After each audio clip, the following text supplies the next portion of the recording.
This is the Aflac Insurance Syracuse Legend Show, talking to the biggest names in SU sports history, broadcasting in the ESPN studios, and presented by SummitCars.com. Here's your host, Mike Bristol.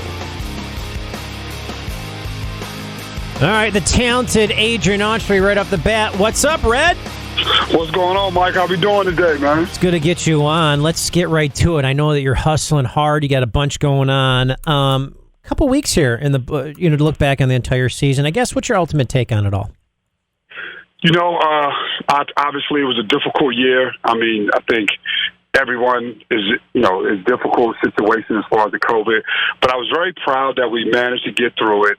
I thought from a basketball standpoint, pure basketball standpoint, it was good to see our guys grow from the beginning of the year to the end of the year with all the interruptions and pauses, and then play their best basketball at the end of the year. And I think, and that's what you always want to do regardless. You want to be playing your best basketball at the end of the year. But I was just really happy and proud of the way the guys got together, kept playing through all types of adversity, ups and downs, which that's what a season is anyway, and got it together and got going and made a Sweet 16 run. And I think I was happy for that. I think they were happy for that. I think our fans were happy for that. I thought, it was really exciting that we had a chance to play into the second week of March Madness in a pandemic with the whole country watching and all our alumni being proud. And it was very cool to see Derek Coleman and Sherman Douglas, our alumni, be very proud of us and getting on social media and getting excited and having a watch party. So it was really fulfilling. It was a great way to finish the season, especially with everything that is going on. Even though it made fans mad, let's talk about it. And I've gotten text after text. Was it really surprised to see Richmond go into the portal and Dolezaj turn pro? Well, the first question with Kadary, you knew we kind of had a feeling it was going to be tough to kind of keep him. Yep. I'll say this, Mike, and obviously we got an avid fan base, and obviously media has to do their job, but that was the narrative of the whole season, and I think it just became too much for him. Instead of them being looked at as one, I felt like they got pitted against each other. And I know everybody has stories to write. And I think, that was one of the things that ultimately was a lot to swallow from not only the kid, but probably his support group, because it just seemed like that was always the conversation. And it was never as a group, but it was always an individual. And, we played both, and they both helped us. They both helped us get to the Sweet 16. And obviously Marek, Marek, he gives you all, from day one, he gave you all he has every day, every game. I didn't expect him to come back. To come back for, to really accomplish, what? He led us to three. He was part of three NCAA teams. Obviously, the last year with the COVID, could have been four. I thought he just, I think it was time for him to keep moving forward and keep his development and try to, obviously, professional basketball is in his range. Obviously, whether it's here or over in Europe, so that didn't surprise me. I don't want to harp on this too much, but you did touch on something with the media and wanting to write on things and do stuff. And pro athletics, when you're getting paid. And you're a pro, and that's your job, and people want to critique or whatever, and part of your job is handling the media, et cetera. That's fine. But I always think, at the college level, the way that writers stir things up and mix things up, and these bloggers and these people with college kids that are 18, 19, they hardly can handle class and transition from high school to living, to me, it's always been a joke. I just think that the way that they critique and they hammer on these kids is a joke. It's terrible. Yeah, I think, I talked to LaFonso Ellis a couple of years back, and that was kind of his scenario. I think, he was more mindful that we're talking about and critiquing young college student athletes, and I don't think people stop to think about, they're moving into adulthood and the stuff that there's been said or things that they say, how they say them. You can say different things, many different ways. Yeah. But the impact that it can have on that young student athlete, social media, going to class, handling a whole lot of things. And now you got, everybody voicing their opinions about something that's very important to them. Those things can impact kids, and they do impact kids in a way that adults can't handle it. Adults can handle it. Those kids can't handle it. So I do think there should be some type of consideration when you're covering and you're part of the media and you're covering college athletics.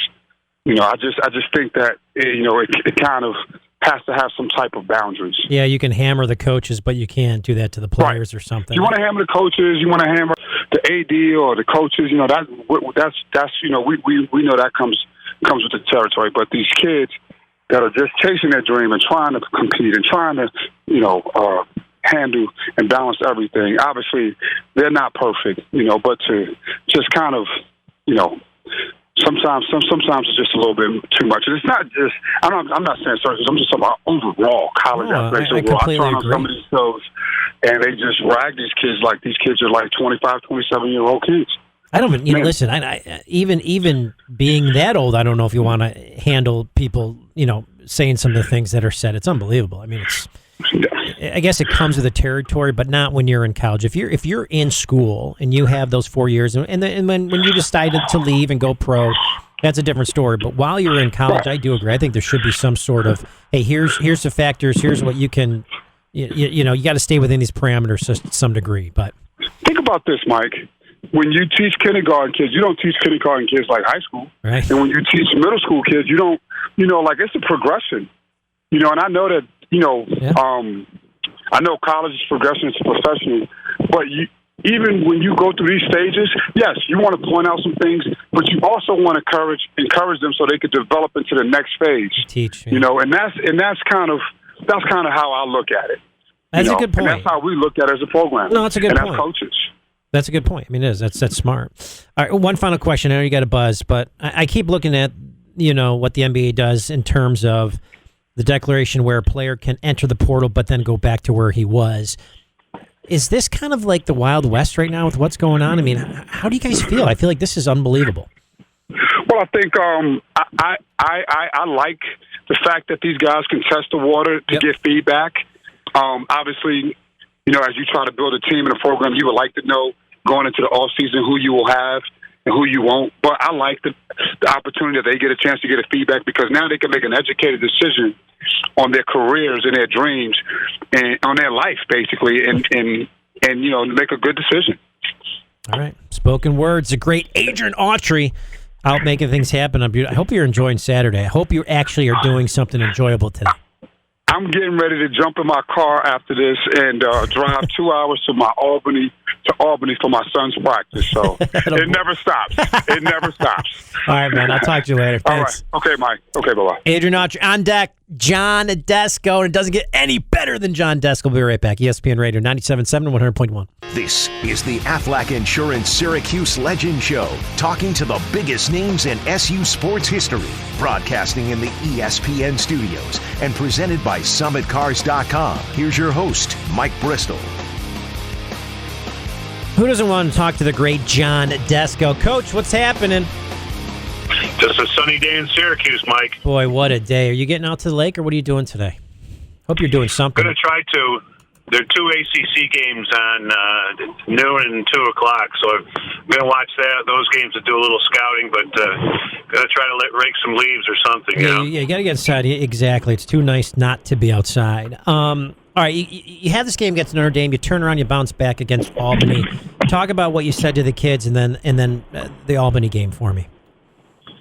Well, I think we were actually excited to play Albany. When you come off a loss, it's nice just to get back out there and play again. So we played Albany on a Thursday night after playing Notre Dame on Saturday, and normally you'd wait till Saturday to play again. So the guys were excited to get back out and play in the Carrier Dome.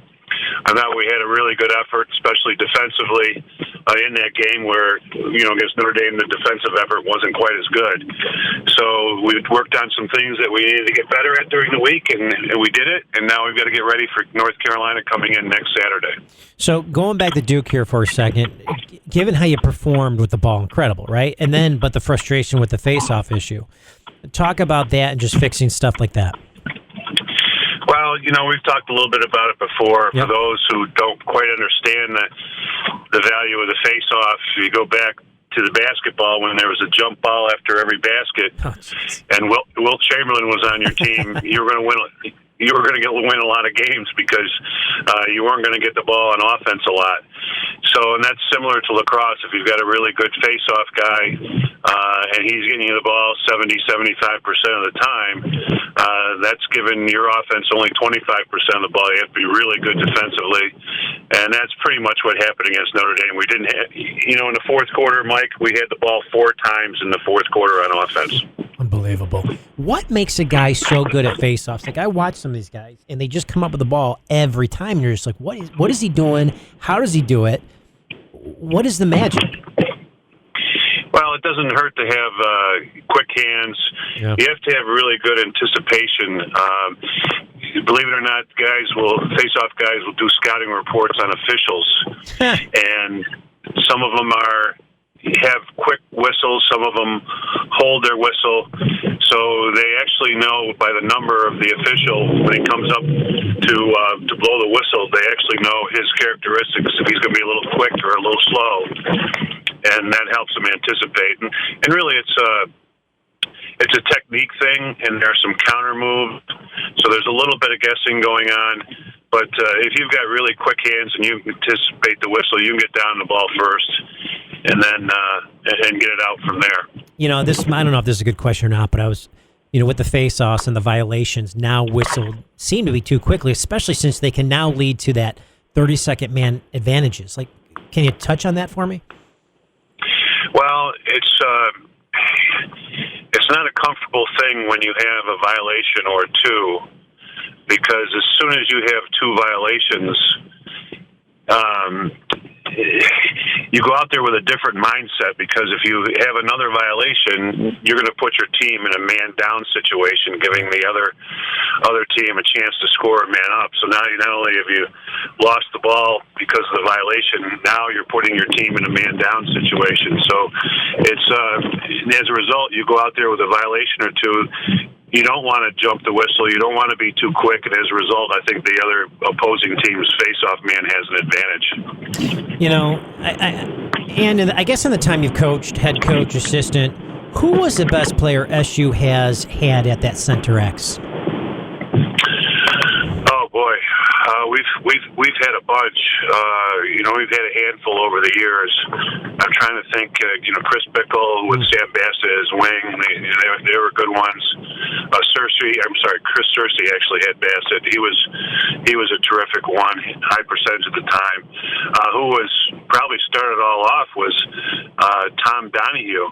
Oh yeah. He had he was a first team All-American, and very unusual because most of your face-off guys, they go on the field to take a face-off, and then they come off, whether they're on offense or defense. Tommy Donahue was a first-team All-American as an offensive midfielder. That's really, that's really unusual. You never see that anymore because it's such a specialization of the position. And I guess I look at the challenges of the ACC. Do you players, etc., miss not having rivals like Cornell and Hobart on the schedule? There's still a little bit of a rival there. Hopkins, even though they're in the Big Ten now, it's a little bit of a rivalry.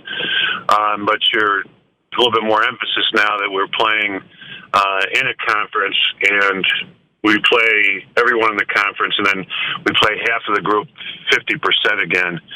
So it's and you there isn't a conference tournament this year, so your championship's determined by your record in the league, and then there are tiebreakers that come into play. Yeah. Another thing I was thinking about too is, in general, regardless of good intentions, do you think programs might suffer long term if they don't have seasons this spring? Yeah, well, it's kind of what's hurting us is we return our team, and as a lot of the ACC teams did, they returned their team. But then when the Ivies didn't play, a lot of people kept asking me, well, geez, you were number 1 at the end of the year last year, and how come preseason you're number 3 or you're number 4? And what happened was when the Ivies decided not to play, so we go down and we play Duke, and they have about a dozen postgraduate players on the team. Yeah. They have the number one offensive player who transferred in from Princeton in the country, and all of a sudden they're a whole different team. They're preseason number one, so that's one of the reasons. And then if you looked at Notre Dame with the face-off guy, I mean, they have two good ones, but the one they use most of the time is a transfer from the University of Pennsylvania. So I tell everybody that, even though we've lost a couple in the ACC, the Ivy League's killing us. Yeah, right. That's a good point. Aside from face-offs, what needs to improve, and what are you really happy with the program? If we can be consistent defensively, I think that's a good place to start. We've had a little bit up and down, but you go to Notre Dame and they have the ball 75% of the time, so you're asking an awful lot of your defense. At the end of the day, your offense probably could have played another game, and our defense kind of played like they played a game and a half or two games in one game. Unbelievable. And overall, John, I guess with the season and the kids and the COVID and all that kind of stuff, you got to be happy. Yeah, we and I'm knocking on wood right now as I say it. We've been very fortunate for a group of, with our managers, 62 players and so on, and additional staff on top of that, for us to be probably the second largest team on campus and to have no positives, with all these college kids, it's pretty unbelievable. It's quite a commitment that our team has made to one another to stay as safe as they have. And I say that crossing my fingers right now that we don't have any mistakes going forward. No question. Listen, after you're done scouting today, you better get outside and enjoy this 77-degree day in sunshine. Okay, it sounds like a good idea. I'll talk to you later. The great John Desko. Thanks for coming on, Coach. You got it, Big Mike. Love it. Coach Desko on the program. Always great having John on. Demetris Nichols on deck. This is the Aflac Insurance Syracuse Legend Show, ESPN Radio 97.7 and 100.1. This is the Aflac Insurance Syracuse Legend Show, talking to the biggest names in SU sports history, broadcasting in the ESPN studios, and presented by SummitCars.com. Here's your host, Mike Bristol. All right, here we are back on it. Demetris Nichols. What's up, D? You there? Demetris Nichols, hello. You on the program or what? All right, Jordan, you got to get that squared away, buddy. So, we've had, so far, a great program. Let's see here. We've had Coach John Desko on the program, which was great. We caught up with Adrian Autry, touching a little bit on the transfer portal, and obviously he's happy with it, which I think that's great. I still think there's so much uncertainty, but it's interesting, as he points out, these kids get an opportunity to kind of shop around, get a taste, look at these different programs, see what makes sense. If they're unhappy with something, have the opportunity to go somewhere else, Jerry McNamara wasn't, catching up with Jerry was incredible, so I always love getting him on the program. All right, let's get on to Demetris, go right to it. What's up, D-Nick? What's up, man? How you doing? Well, it's great to get you on. And, with the Syracuse Legends piece, it's always great because what we try to do is you go back to someone's career and you kind of touch on high school days and you kind of up through the ranks until obviously college, pros, etc. So what I want to do with you, and obviously now being a fellow broadcaster, as you are. Yes, sir. Pretty big time. Yeah, listen, so you was my first That's right. interviewer. So you interviewed me first.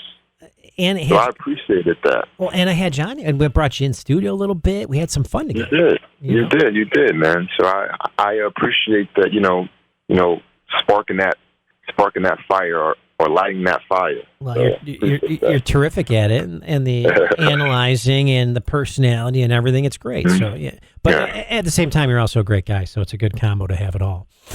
Try to be. So here you go. You grew up in Rhode Island. You attend. No, I didn't. What are you? Who? Who gave you that information, Mike? I thought you were a Rhode Island guy. No, I went to high school in Rhode Island. I'm from Roxbury, Massachusetts. Okay, so you're from Mass. Sorry, I should have said you played in Rhode Island at St. Andrews, right? Do I have that right? I think I remember. Played 4 years at St. Andrews under Mike Hart and John O'Shea. Beautiful school. Were you recruited? Yes, I was. I was recruited by everyone. So, tell me about the transition to St. Andrews. What was that like, first of all? It was huge. I was coming out of middle school, and I knew that I had. Well, people thought I had potential. I didn't want to. I got an opportunity to play for St. Andrews through traveling through AAU, playing AAU tournaments. And one of my coaches knew the coach from St. Andrews, and the rest is history. And he liked me. Mike Hart liked me. And at first, I didn't want to go because I wasn't used to being away from home. I wasn't used to the trees. I wasn't used to being, by myself, isolated. But sometimes you have to be. Well, I had to learn to be comfortable in uncomfortable situations, and then step by step, year by year, I continue to get better on and off the basketball court in the classroom. And I get recruited early. After my freshman year, I started getting letters. And one of the letters came from Mike Hopkins. And I fell in love with him. And, I always liked Syracuse, always liked the colors. I always liked the guys that they recruited, long, athletic guys that can run up and down the floor, shoot threes. Mind you, they just won a championship. No, actually, no. This was a couple years before they won a championship. But so I committed after my sophomore year. So I committed very, very early to Syracuse because I knew what I wanted. And when your opportunity is there, you have to take it. So let's go back to junior high. Let's go back to 7th, 8th grade. Let's do it. And I want to talk about, I had Jerry on, we're talking about this. I've done this to everybody, Sherman, whomever I've had on the program, okay? And I want to touch on when you knew and you were on the map. So we all grew up where, like, same thing to me. You'd be playing one-on-one with your guys, your buddies, you beat everybody, then you're going down to open gym, and all of a sudden you have to wait, you're a scrub, you wait, you build your way up. All of a sudden now people want you on their team, right? Yeah. When did you arrive? When was that? That's a great question. So I started playing basketball very, very late. I started playing basketball when I was like 12 and a half, 13 years old. So I had a lot of catching up to do. So I had, so I wasn't good. I was that guy, like you said, on the sideline waiting for an opportunity to play at the rec center, play 5-on-5. But, I had to earn my keys. But when I realized that I had potential was when I started to play AAU. And AAU gives you confidence because you can always go from where you're from and play at the same play at the same rec center or the same YMCA or the boys club, and you see the same people. But when you are traveling all throughout the country, playing against, different people every weekend, it kind of gives you that confidence because now you go back home and say, hey, I can do this there, then I can do this over here too. So I think that's when when I started to play AAU basketball, that's when my confidence grew, and I realized that I could compete with other guys my size, and that gave me the confidence. What grade? I would say 8th grade. 8th grade, going into 9th grade. How tall were you? Do you remember how tall you were then? I was about 6'4", 150 pounds, soaking wet, light, but I had a nice, for a person who didn't play at a very young age, I had a good feel for it. So a lot of basketball players are visual learners. So because I wasn't that good, I used to watch. So I would sit on the sideline and watch some of the best players as they're playing, and I would try to take something from everyone. And then I would go home and I would watch, the Michael Jordan Come Fly With Me. Oh, I love that. One of the best. And I would watch that over and over and over again, and I would visualize, and I would go to sleep watching that, knowing that, hopefully I could, be that good one day. The music underneath that, and the part of that whole movie video. Oh man, the music, man. But even the music, how it just sets the mood for it. Gets you fired up, then it gets you emotional, then it gets you, it's unbelievable. Yes, like it's the underdog. It's the underdog type of story, and I think we're all underdogs at some point in time in our lives, and it's just great to see, it kind of you relate to it because it's saying, all right, well, if he can do it, I can do it. If he got cut and I'm not that good, he turned things around, so can I. So that was my motivation early. In the summers, you go back to Mass and play, pick up and stuff, or what do you do? As of right now, or when I was younger? No. Yeah. When back in your high school days.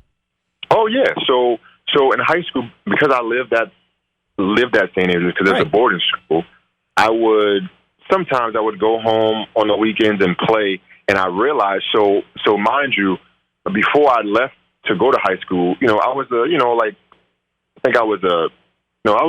like a C player.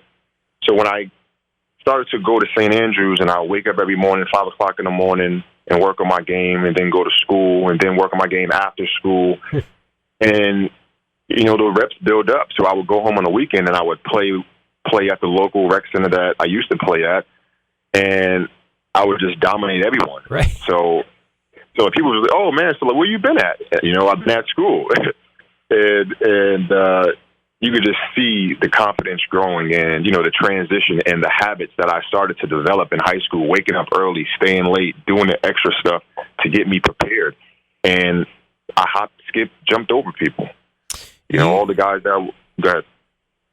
No. Keep. I think so. You go back. You're going back and forth. You go back home. Are guys like, hey man, why aren't you going to this high school? Why aren't you back with us? We want you back here. Yeah.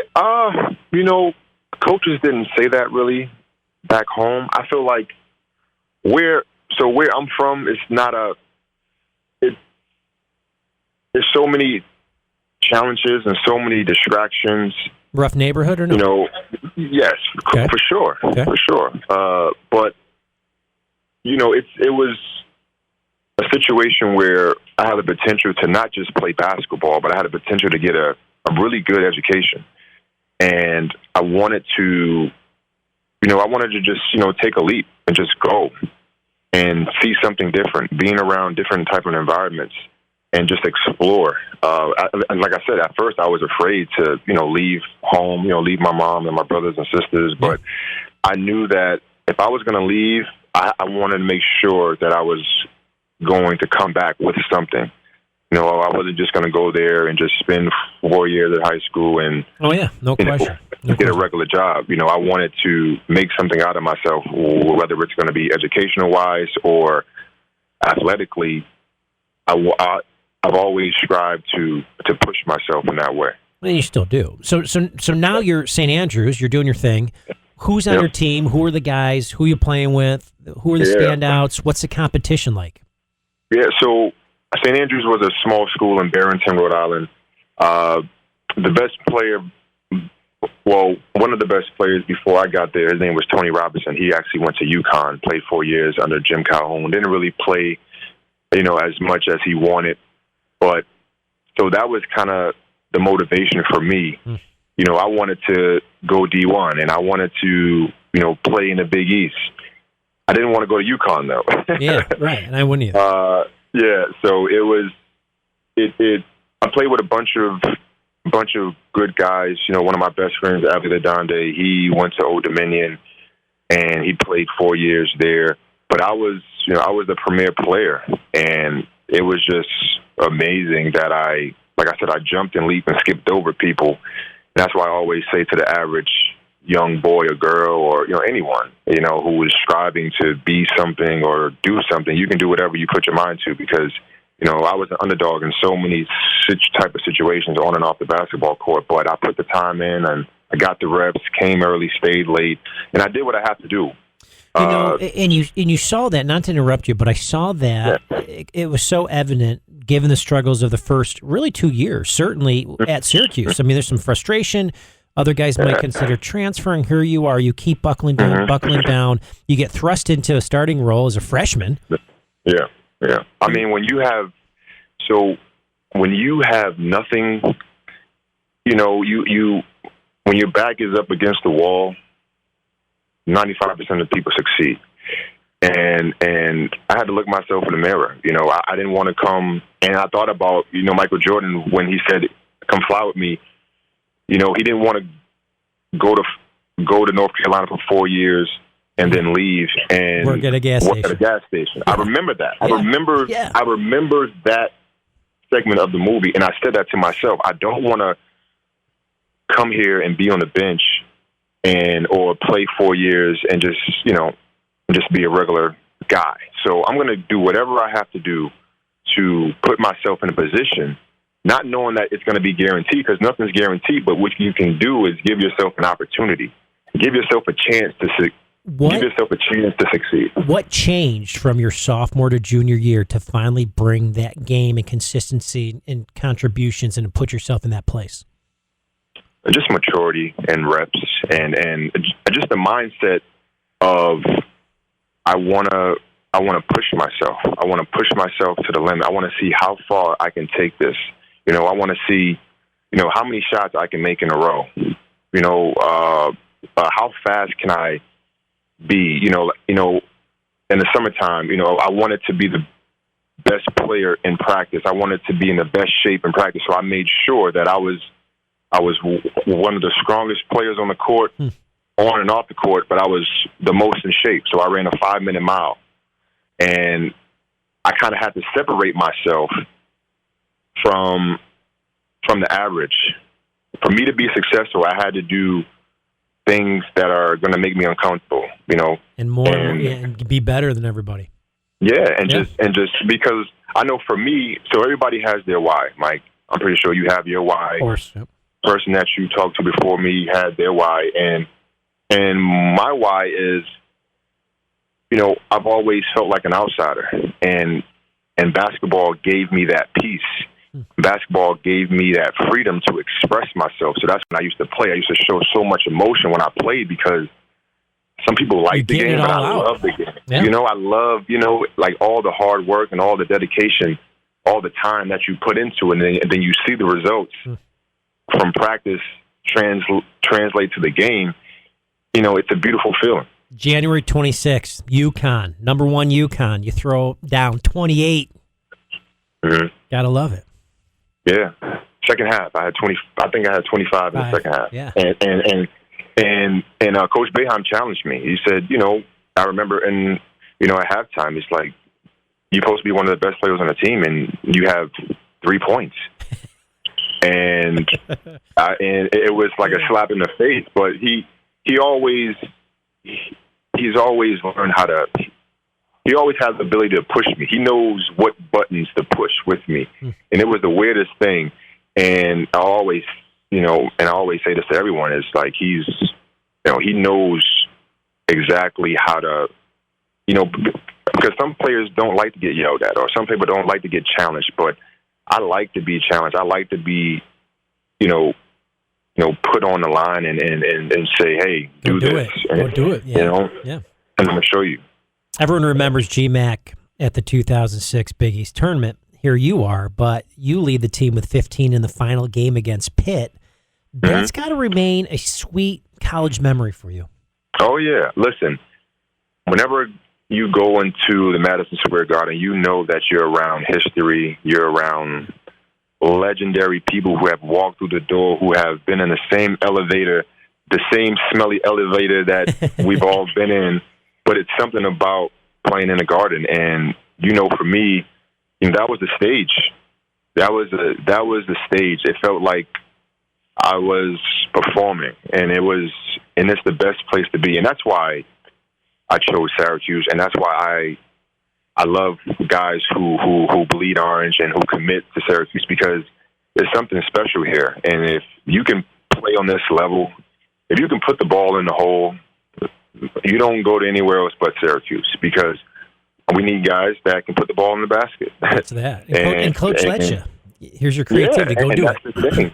It's but some people just, they don't really understand the history behind it. You know, like, I'm not just playing for my teammates that are on the right and the left of me. I'm playing for the guys before me the guys who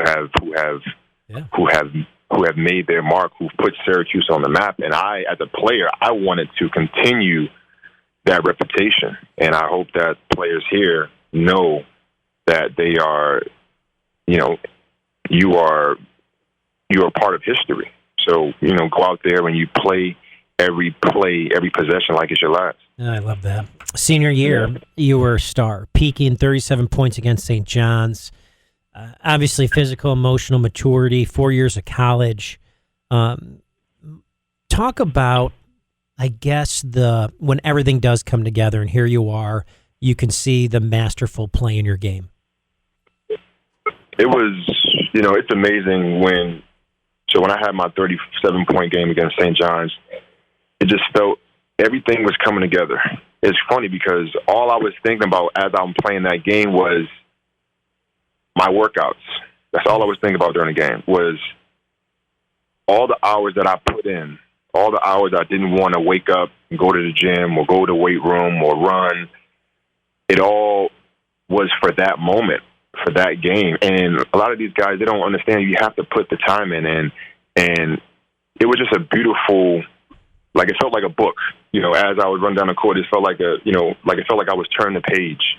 And it was just amazing to just witness that. And like I said, the emotional part of it is I put the time in, and it's the best fulfillment when you do what you're supposed to do and you get the results that you deserve. It's the most beautiful feeling in the world. 2 final questions. Who's the best player you ever played against, and when? The best. Who's the best player I ever played against? I would say Melo. Awesome. Melo was he was the guy that when I came up here and visited, he was my tour guide. He took me in. We drove around the city of Syracuse, and I think he had like a Cadillac or like a Taurus or like a Ford Taurus, windows down. We just kicking it, and we're talking about the game and how well he's doing and what's his plans. And he asked me, "Oh, so you gonna come to Syracuse?" I was like, "Of course I am." Yeah, right. And so we played 1-on-1, and he killed me. My chest was burning from his shoulder because he would just bully me. Yeah. But that was the greatest lesson in the loss because he taught me this is the level I have to be at. If I want to be successful here, I have to play at this level. I have to play with this aggression. I have to play like every time we go on the court. It was like, you have to turn yourself into a different person and that's what I realized in him because we were talking and giggling, but once we got on the court, it was like business. We're enemies. Yeah. And I took that with me. And from my freshman, sophomore, junior, senior year, every time I got on the court, I wanted to make sure that I wanted the people to be upset with me because every day I'm going to give 110% every single day. I love it. You had such just real quick, such a lustrous pro career. You get into the pros, but even all of the accomplishments overseas and maximizing your ability, maximizing those relationships, maximizing the time, maximizing the income. Few players have done that. Yourself, Shump, there's a handful of other guys that have had great overseas careers. Yeah. But what an incredible job of clearly from probably leaving when you were a freshman in high school, mm-hmm. and understanding what it's like to be on your own to then doing the same thing overseas and all that you accomplish. It's pretty incredible. Yeah. It was, things happen for a reason. Things. You go through situations for a reason. You go through stages, and that's why we have seasons. Winter, spring, summer, fall. Things change. So, in the early stages of my career, it was just preparing me for the later stages in my career, and I was able to adjust and adapt. At first it was uncomfortable, and then I had to ask myself, "Is this what I really want to do? Do I really want to leave this country and go to a different country right. where it's different languages, different food, different people, different culture, and you have to adjust." It goes back to being comfortable in uncomfortable situations. But what that experience did for me was it helped me grow as a person, as a man, as a husband, as a father, as a basketball player. And it's an experience that I would always remember. And now that I'm back in the States, I took a lot of stuff that I've learned in those past 11 years in Europe, and I try to bring it here. I try to bring those habits here on and off the basketball court. So I love it. I mean, I'm just, man, I'm grateful, man. Like, I'm just a regular guy, underdog, just trying to strive to be the best that they can be. No, that's great. It's awesome. Awesome story, and just shows how much hard work and perseverance, pays off. Sir. So, all right, brother. Obviously, great talking to you, D. I'll catch back up with you. This is incredible. Thanks a lot. Appreciate it. Thank you. Demetris Nichols, unbelievable job. And we got lots of commercials to get through. I want to see you next week on the High School Sports Show. ESPN Radio 97.7 100.1.